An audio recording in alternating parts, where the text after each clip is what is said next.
Now, there's something very interesting about moments like this, where the entire world's attention is on a single event, such as the moon landing, 9/11, and the others. Berlin Wall. I suppose Germany's attention was on that one. Charlie Kirk dying the way that he did, in a way that captured the world, shows everyone their global beliefs. This is a very, very revealing phenomenon. And I think that it really deciphers very quickly who has a generally psychologically sick worldview and those that don't.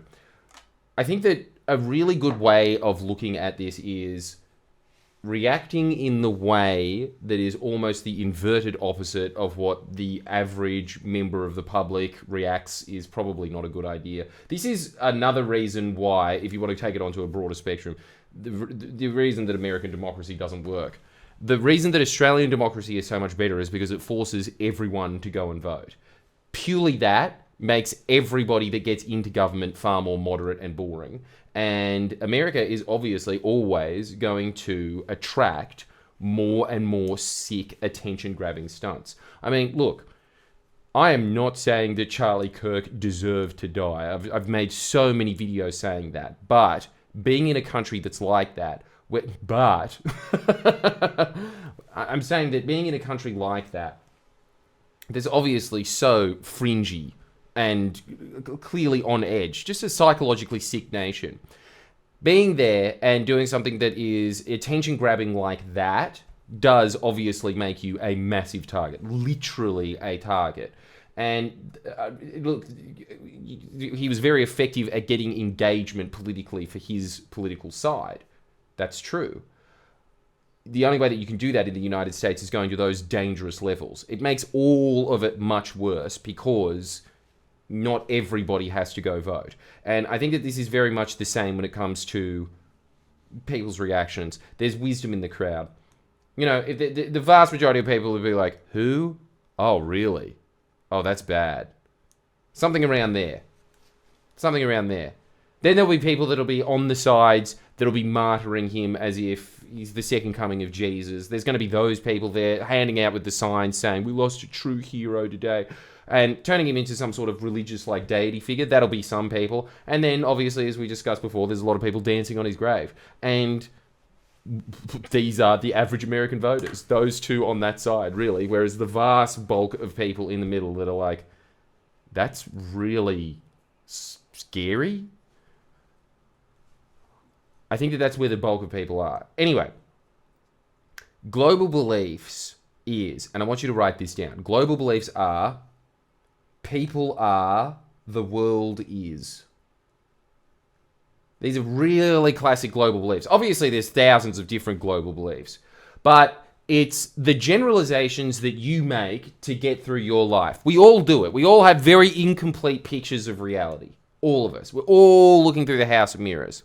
And so the generalizations that we come up with so that we can navigate through the world is going to be different for everybody. And there's going to be some that are really impinging you. So every time that we do something, say, on incels, for instance, there's going to be a bunch of comments in there saying, yeah, but, you know, like, what's the point in even trying to date women because they're all bad these days? There'll be those. And every time we make a video, I don't know, talking about... I'm trying to think of something that's like very non-cokey that we talk about. Okay, say for instance migration. If I talk about migration and say, yeah, migration is a problem, there's going to be people in there saying, this is what started the Nazis, my guy. This has confirmed that Friendly Jordies is a Nazi. There'll be those.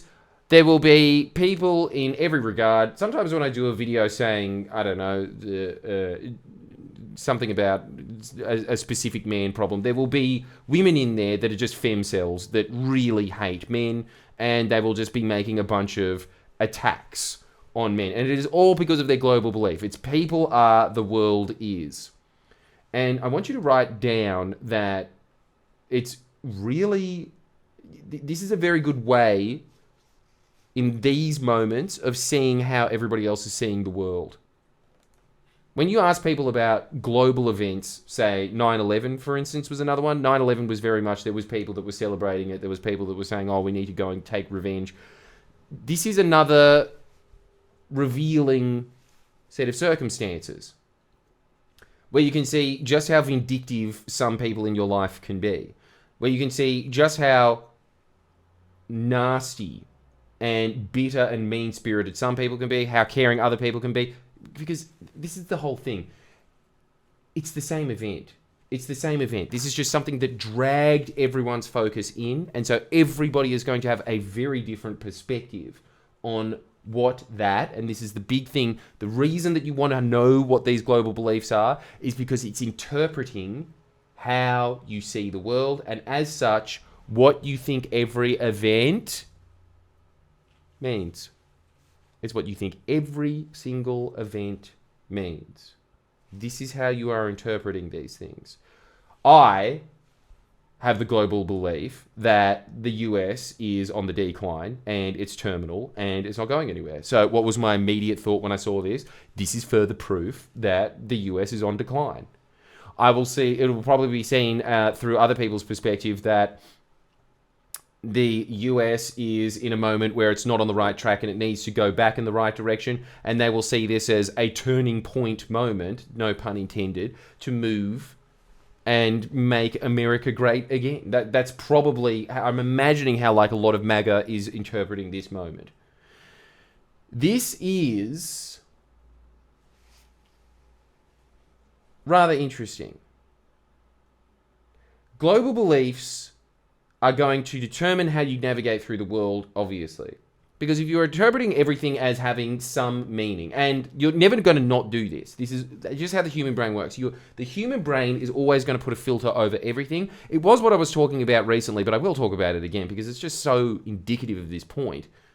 Confirmation bias. Everything that you already thought, you are just going to see anything that happens as further evidence of that thing being real. And this is why it really angers me to no end when I hear people in the comments say like, friendly Jod is biased. It's not so much that it angers me that you are doing a dig at me, although probably, you know, I'm just a very precious man, so probably. But the main thing that angers me about it is you are so self-absorbed that it has never, ever dawned on you once that, oh, I'm interpreting reality in the, like in, you know, really what you're saying is, what I see is the objective truth. This is incredible when you are talking to people and they'll even say, no, I'm accounting for other people's biases. So they're already externalizing everything else as like everyone else's bias except me. That is horrendous. If someone is not able to show, like even acknowledge that they have a bias, that person isn't worth talking to. That person is stupid. That person is about as dumb as you can get. Somebody who thinks that they are seeing reality in an objective way is my immediate off-ramp with talking to somebody. My immediate off-ramp. There is no point talking to this person because they are not seeing the perspective that they are seeing the world through. This is what I was talking about with iDubbbz, for instance, when he's making his response videos.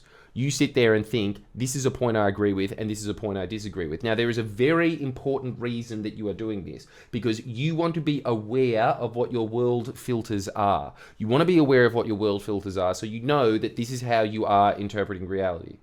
That doesn't necessarily mean that you're going to stop interpreting reality like that, but at least gives you that distance from your own thoughts that encourages other people in insanity. Like, and there's a few very good trademarks of somebody who is insane.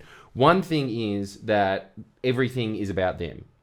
And so I think that this is a lot of why people are celebrating Charlie Kirk's deaths, because it's like, my thoughts are different to his thoughts. And so him being eliminated means that my thoughts got to win that day. This is the psychology behind that. And I think that another one is they can't differentiate between their thoughts being in here and the outside world. They can't differentiate between that. I think that is very, very indicative of how psychologically healthy someone is. How much I've talked about this before, but how much they associate with their own thoughts. You want to write that down. An insane person fully associates with their own thoughts. A non-insane person does less so. And all we're doing is encroaching that psychological distance in it. This is why it's very important. And in fact, I want you to write that down now. I want you to write down yours and people around you when Charlie Kirk died. This is actually a really good exercise for this. When Charlie Kirk died, I want you to write down what this meant. I want you to write down what you think that meant. And I want you to write down why you think it meant that way. So Charlie Kirk dying was X because, that's it. And then I want you to write down other people's thoughts in your life, and I want you to write them down. And then I just want you to identify what you think that global belief is. So the global belief might be something along the lines of MAGA is destroying the world. Or it could be something along the lines of the radical left is destroying the world. Or it's going to have some other different meaning to it. But you want to be identifying what that thought is. So my global belief, immediately, you can see it in Friendly Geordies, my immediate reaction, because I just got up as well. So that was my unfiltered thoughts entirely. I hadn't had any time to process it. That, bam, did a video. Immediate thought was, as I said before, America is a sick place and it's on the decline. That is my global belief. That is my global belief. What's yours?